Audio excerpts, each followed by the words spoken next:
stuff going on here.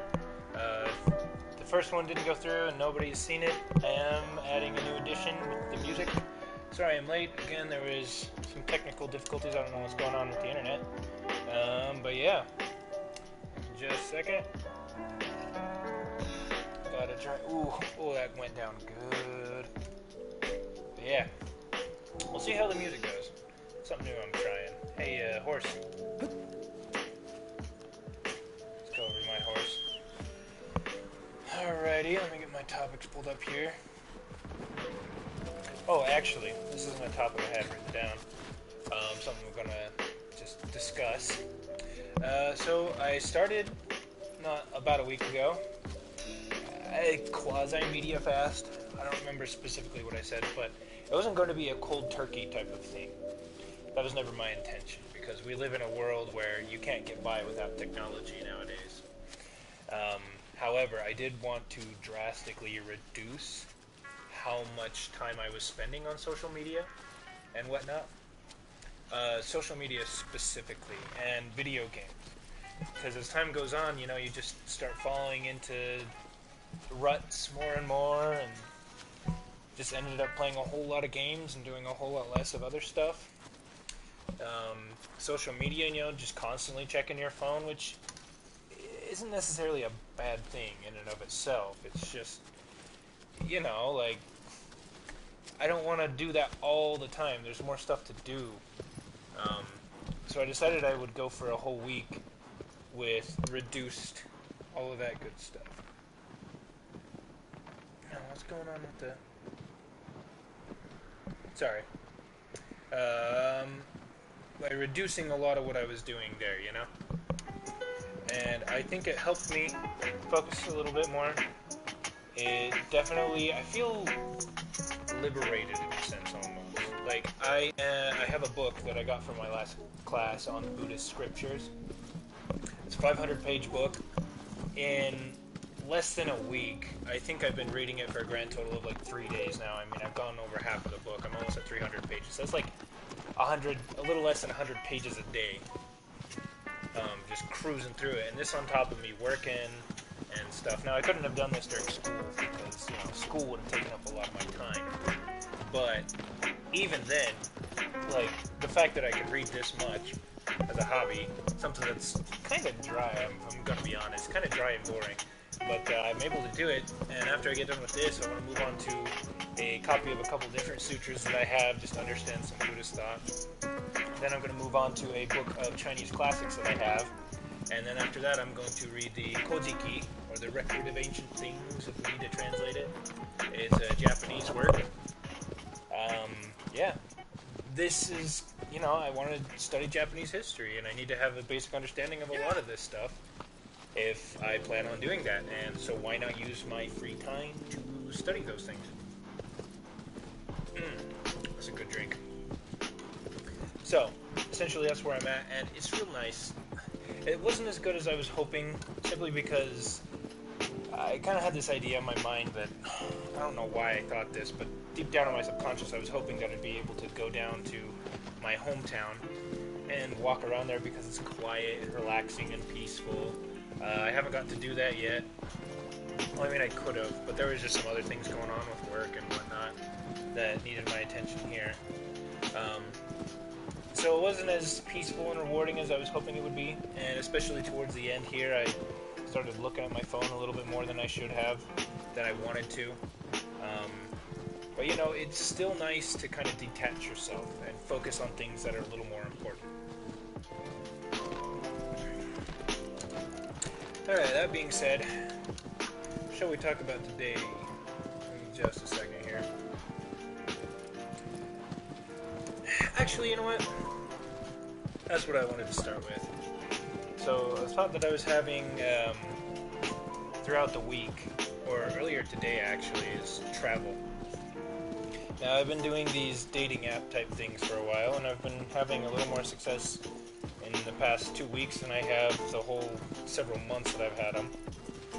But it always kind of annoys me, because everybody and their dog seems to be interested in traveling. Everyone wants to go traveling. which is something I don't fully understand. Because with how people travel today, do you really get that much from it? I mean, if you go traveling, yes, it's cool to go see some buildings and take some nice pictures. But what do you really get out of it?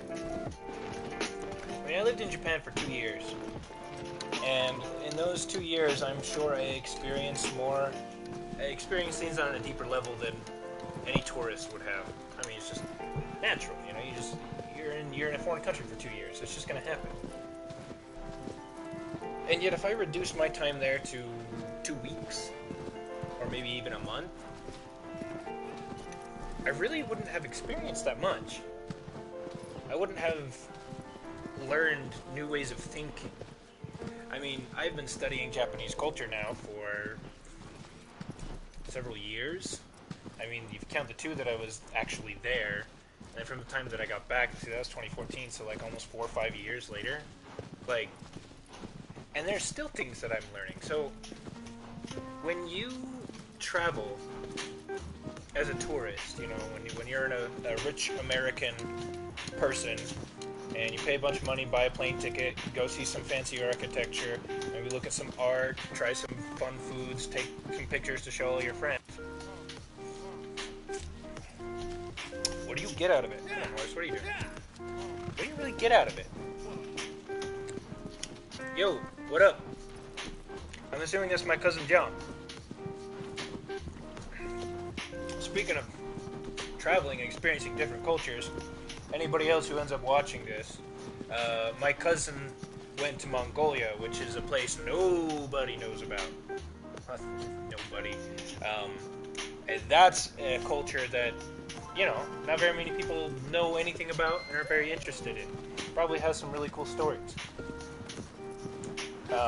In my world history class, now we're going on a tangent, in my world history class that I just took, we talked a lot about how influential the steppe nomads, those guys living in northern Eurasia, specifically the people who lived in Mongolia, and how massive an impact they actually had on world history. In the case of China specifically, China was always worried about protecting their northern border. And that inevitably, some historians will argue that is one of the big reasons why the West was able to surpass the East and end up conquering the world. Because instead of focusing on maritime trade and developing a navy and stuff, they were so worried about their northern border and defending against these steppe nomads who, I mean, they had a real reason to do so because, I mean, you just look at the Huns. The Huns conquered, like, most of Eurasia in the span of, like, 50 years. It's insane what they were capable of doing. But anyway, so Mongolia would be fascinating. And again, with this book of scriptures that I'm reading, I mean, Tibet's not Mongolia, but you know, that northern Asian kind of, it's like China, but not really. There's a lot of Tibetan stuff, a lot of things that Tibetans have contributed to the Buddhist scriptures and Buddhist stuff and whatnot. In fact, one of the things that I read, what was it about? It's about becoming a monk. There's a really, really old Buddhist poem that, if I remember, doesn't actually exist in its original Sanskrit anymore. You can only find 2 copies of it in Chinese. It's represented in Mongolia, yeah. Again, the Mongols, the Huns specifically, like, or the Mongols, not the Huns, but the Mongols conquered all over. They conquered Christendom, they conquered parts. Actually, I don't know if they did conquer India. I know they got China. And there's stuff in the Arab world that they conquered, and just like, there was no escaping the Mongols.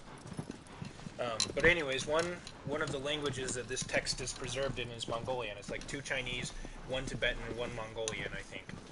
And the version that I read was translated from the Tibetan. But, I mean, that says something. Well, it wasn't in Japanese, wasn't in Korean, it's in Mongolian.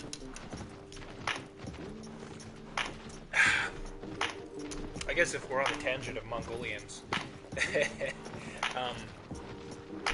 sumo wrestlers in Japan, actually a huge number of them are Mongolian. For whatever reason, Mongolians are super good at sumo. Go figure. Oh, but then we have to talk about the linguistic and cultural connections between Mongolia, Korea, and Japan. Obviously, there's been many hundreds of thousands of years of break off and individual development and whatnot, but their basic words sentence structure is the same in Mongolian, Korean, and Japanese. And I mean, Japan, it's the thing that a lot of people that I didn't fully understand long ago, but Japan is actually, in the grand scale of things, is pretty far north.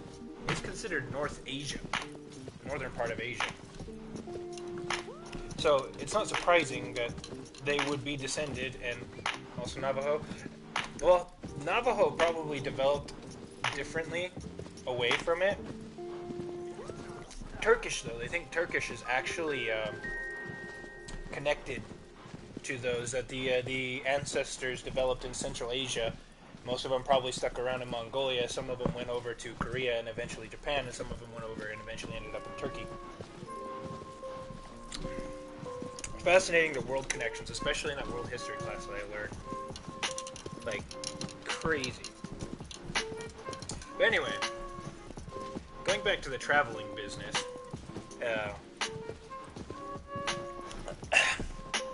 so I don't get it. If you're going to travel, what are you spending hundreds and sometimes thousands of dollars to do? Again, I've actually learned more about Japanese culture, Japanese thought, and I feel like I can connect to a Japanese person a little more deeply by not being there. The stuff that I've learned in the past several years where I've not been in Japan almost is equal to, and maybe even outweighs some of the stuff that I did learn while I was there. So if you're only, and I was there for 2 years, so if you're only there for 2 weeks, what are you really learning? So, breaking it down, the advantages to, well, the main advantage to not traveling, I guess, and learning about a culture or a people from far away is you're not losing any money, you're saving on time. The advantages to traveling are you have a chance to actually connect with people on a like person-to-person level. So you get to connect to people, you get to experience and see some of these works of architecture, which sometimes are actually more impressive than you thought, but sometimes are a little disappointing. I mean, I heard stories, I never actually went to Mount Fuji, but a lot of people, a lot of Westerners have this idea that Mount Fuji is some sort of like super sacred place and you could go there and do like Zen meditation or something. It's not. It's been commercialized up the wazoo. It's crazy and it's kind of dirty. It's a long hike and there are little stalls all the way there and everything, and it's not what you think, you know. It's not as cool, it's not as exciting. Maybe it is more exciting for some people. But for me, I'd be a little disappointed with that.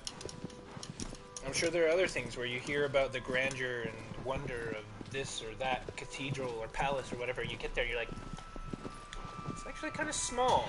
It's a little smaller than I thought it was going to be.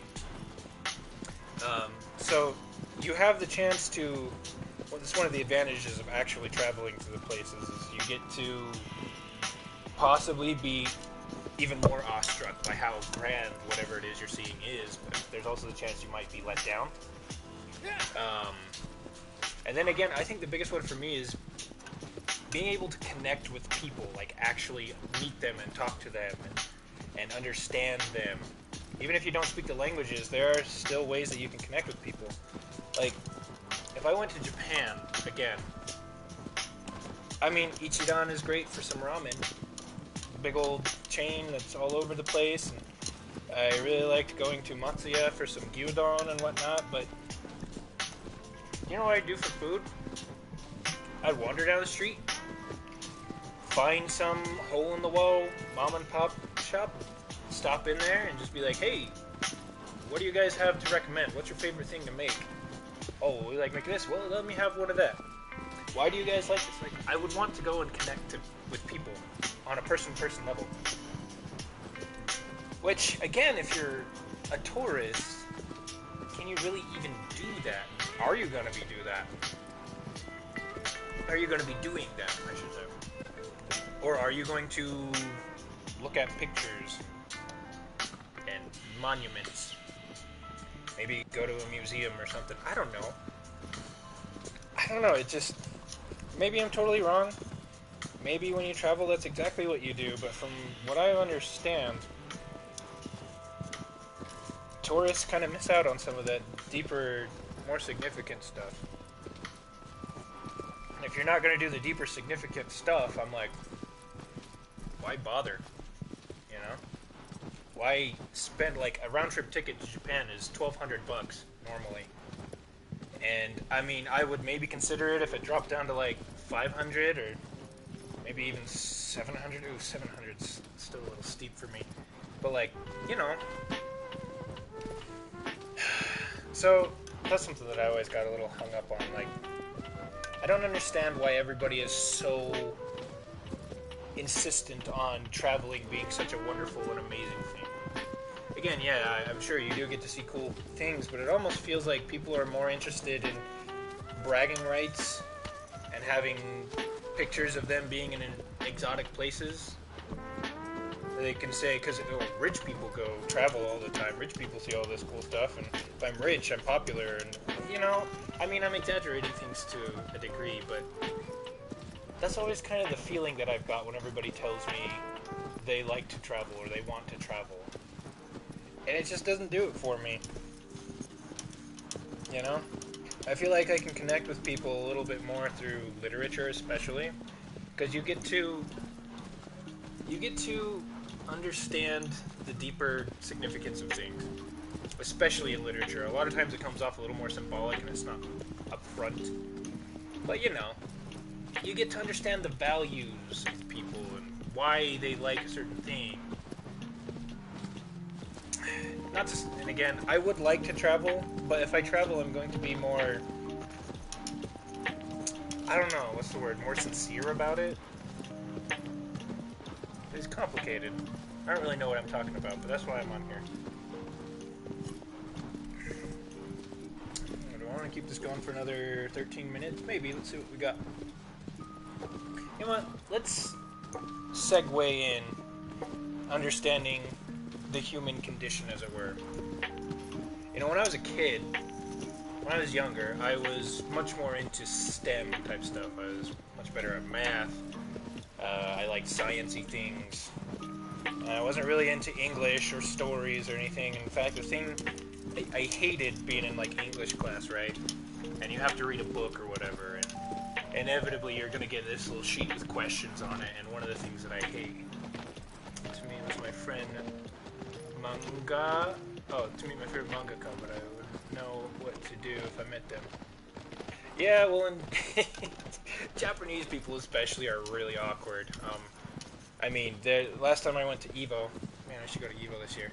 The last time I went to EVO, I met Sakurai Sensei, the guy who made Blaze Blue, and even though I spoke Japanese, it's kind of awkward, and especially like mangaka and video game developers, they're kind of nerds in and of themselves too, so like, they don't really know how to talk to people as well.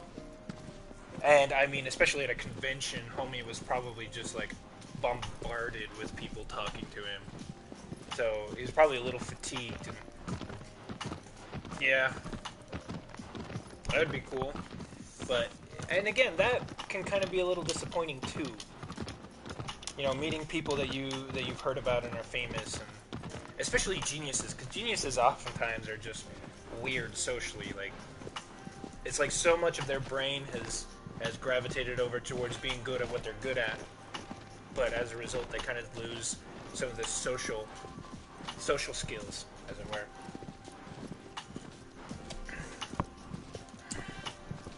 But anyway, going back into, you know, when I was a kid I was much more into STEM. I loved wildlife biology especially. But you know, as time went on, I found myself becoming more and more interested in literature and stories and legends. And I think specifically it was, you know, what was it?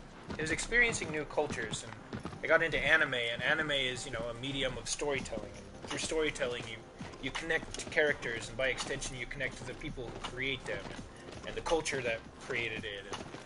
And I just gradually became more and more interested in the humanities. And eventually now I'm a historian, and I'm a historian because that's essentially what being a historian is just stories of people. And the advantage that history has over, say, anime or, novels or poetry or whatever is history is nonfiction. History happened. So if my goal is to understand the human condition more thoroughly. That's essentially what art is completely. Art is learning to communicate, learning to understand expression and the different thought processes of people. That was obnoxious. Why is the music so quiet? I think it's fading out. But that's what art is. And by extension, that's kind of why I like history so much, is because in history you have to learn why people did a specific thing, especially history now, where it's less about memorizing dates and specific instances in history and specific people. It's more understanding the underlying reasons behind things, why people did this as opposed to this, what factors led to this as opposed to this. And it's fascinating in trying to understand the human condition. Especially because, in the case of Japanese history especially, in order to understand their history, you have to understand their literature and their art and the things that they use to express themselves, because it influences them so much. So that, I think, is the benefit to the humanities. Obviously, I mean, no matter how knowledgeable you are, no matter how much you study history or literature or whatever, it doesn't put food on the table in and of itself, you gain money, you earn money that you can then use to put food on the table, but it doesn't immediately benefit society. It helps to teach people to be more empathetic, more understanding, more open to new ideas, and it encourages originality and expression, yada yada yada. But at the end of the day, a historian did not create this PlayStation by which I am now communicating with people. A historian did not create electricity, which has made all of our lives better. A historian did not discover the various vaccines that we have to, get rid of viruses or whatever. That being said, it's not a total waste of time. There is value. Humankind from the beginning has been fascinated with art and expression. And by studying it, you can come to understand people and work better with them.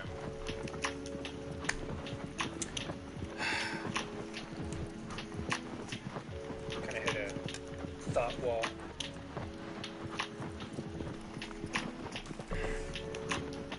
So that's why I want to be a historian. I want to... Because it's easier to understand people who are close to you, Close in time, close in space, close in culture, close in language. I mean, as far as contemporary Americans, I don't feel like there's a whole lot more that I can learn, because I'm a contemporary American. That's why I'm so fascinated with ancient Japanese culture. There's a famous, author? A famous writer from ancient Japan called Sei Shonagon. Now, she lived in roughly around the year 1000, so it was 1,000 years ago. And she wrote a book called The Pillow Book, which is basically just her writing about random stuff that she finds amusing or thoughts that come to her mind. And 2 semesters ago, while I was taking this class in Japanese, we actually got to read little excerpts from her book, and we learned about them. And there's this one specific passage where she talks about the various seasons and what time of day she thinks those seasons are the most beautiful. she starts off with spring. She says, what is it? Haru wa asoborake. So for spring, it is the morning time. And she talks about how in the morning when the sun is just coming up and you can kind of see the glow and you see the mountains jutting up and piercing into the sky and the clouds being dyed a deep purple. And she talks about how beautiful it is. And then probably my favorite, one of my favorite ones is Natsu wa Yoru. So for summer, it is nighttime. Talks about how beautiful the moon is. The fireflies that dance and twinkle as they pass over and around, the sound of wind, and the insects that are chirping, and then she just ends it with, it's hard to translate, but she essentially extols the rain. She says, when it rains, it is also beautiful, it is also wonderful, it is wondrous, great. And that right there just hit me. I'm like, oh my gosh, that is me. Seishou no Gon. I get it. And then she goes into autumn time. For the autumn, she says the best time is sunset. And I'm just like, okay, woman after my own heart here. Like, oh my goodness, we are kindred spirits. And that's fascinating. That I connected to somebody on a really deep emotional level to a year 1000 Japanese court woman. Like, that just kind of blows my mind. Like, I'm connected to this woman that I have no reason to be connected to. She's, like, if you look at ancient Japanese culture especially, it's just so different from anything here in the States. And, again, the fact that I can connect to somebody like this just is mind-blowing. And so I feel this urge, this drive to understand more. Like, maybe there's more of this, understanding the different people and how we are all connected, so we can understand each other. Check it. So just, what are we doing, horse? So just, I mean, I find it fascinating, and that's why I want to be a historian. That's specifically why I want to be a historian of ancient Japanese history, to find those areas that we connect in, despite being totally opposite in almost every other way.